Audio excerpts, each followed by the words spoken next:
The atomic prison. Sounds pretty serious, right? Well, that's what we're talking about today, the incredible scientific quest to lock away nuclear waste safely. It's one of the biggest engineering challenges we face. I mean, just think about it for a second. How do you build a prison to hold something that's going to stay incredibly dangerous for 300 years? And the prisoner is invisible radioactive waste. Yeah, this is not a simple problem. So, to solve a problem this big, you have to know your enemy. And we're not just talking about some generic waste. We're dealing with a couple of very specific, very problematic characters. Okay, meet our dangerous duo, cesium-137 and strontium-90. These guys are byproducts of nuclear fission, and frankly, they're nasty customers. They're highly radioactive, and this is a big problem. They're water-soluble, meaning they could get into groundwater. Now, they have a half-life of about 30 years, and the rule of thumb is you need to safely store something for 10 half-lives. So we're talking 300 years, minimum. So what have we been doing up until now? Well, for a long time, the industry standard has been to just mix this waste into specially formulated concrete. And hey, it's simple, it's cheap, and it works. But you know how science is. Researchers are always asking, can we do better?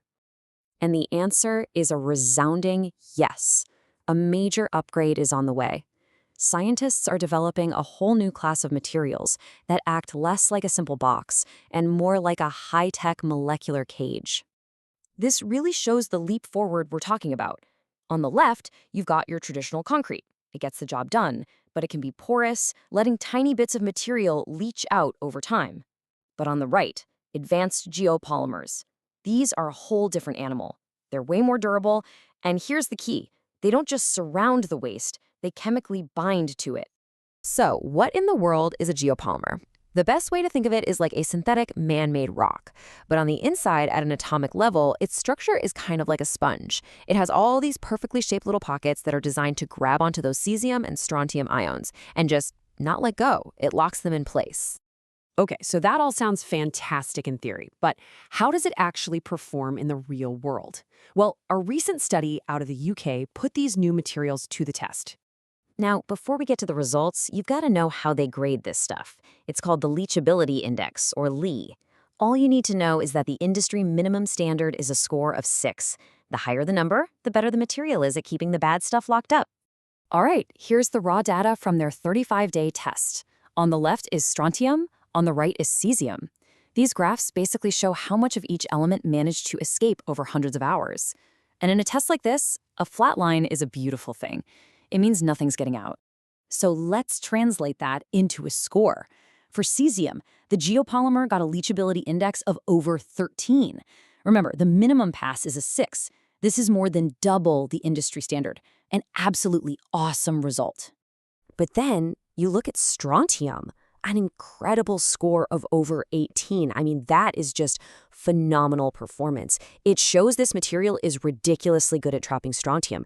So on paper, this is a massive success story. But you know, science is all about the details. The final numbers are amazing, no question. But if you look closer at the data, the way the strontium was escaping, well, it tells a much more complicated and, frankly, a much more puzzling story. And this brings us to the real mystery at the heart of this research. Because the data for strontium wasn't just good, it was weird. Let's just zoom in on that strontium graph. Look at the shape. It's not a nice smooth curve like the one for cesium. It has these steps. That tells us something unexpected is happening inside this prison. So if you break it down, you see this weird staggered escape. First, a little bit gets out, which is expected. Then it stabilizes. But then around the 200-hour mark, it suddenly starts leaking again before it finally stabilizes a second time. According to all the simple models, that's just not supposed to happen.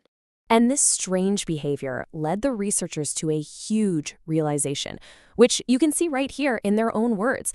They basically said that the standard models, the simple math they use to predict safety over centuries, are, quote, inadequate to explain what's really going on with strontium. So what's the theory?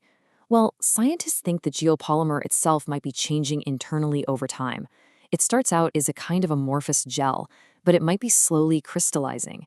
And as its structure reorganizes, it could actually be squeezing out the strontium atoms it had trapped before. Now, a discovery like this might sound like a problem, but it's really a huge step forward.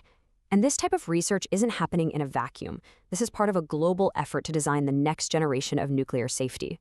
For instance, while the UK team was working on these geopolymers, another team of researchers in Russia and Belarus was attacking the exact same problem from a totally different angle.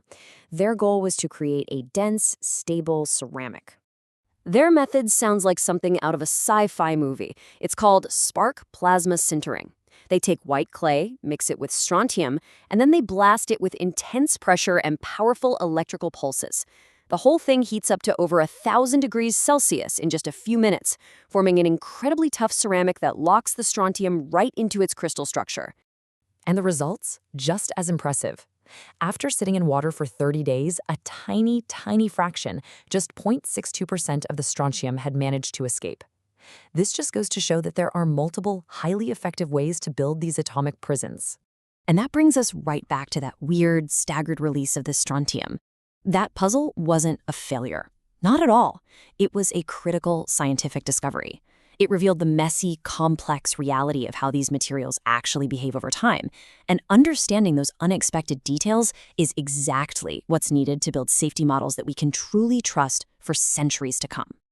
Ultimately, all this research shows that to guarantee safety for generations, we can't just assume our solutions are good enough. We have to test them, we have to understand their every quirk, and we have to prove their stability in the long run.